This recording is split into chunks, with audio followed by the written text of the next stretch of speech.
మీ జీవితంలో ఎవరైనా, మీ కుటుంబస్తులే, లేకపోతే మీ రక్త సంబంధులే, ఎవరి విషయమైన వారు పడినప్పుడు ఆనందిస్తున్నట్లయితే మీరు గ్రహిస్తున్న వారితో ఏకీభవించకండి. కావాల్సి వస్తే గద్దించండి. ఎందుకంటే అది దేవుని జ్ఞానము కాదు, అది దెయ్యముల జ్ఞానము. దెయ్యముల జ్ఞానాన్ని మీరు ఎంకరేజ్ చేయకండి, ఎంటర్టైన్ చేయకండి.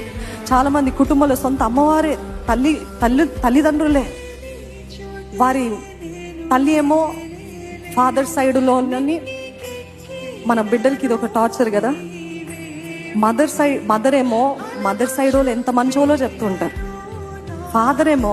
ఫాదర్ సైడ్ రిలేటివ్స్ ఎంత మంచోలో చెప్తూ ఉంటారు.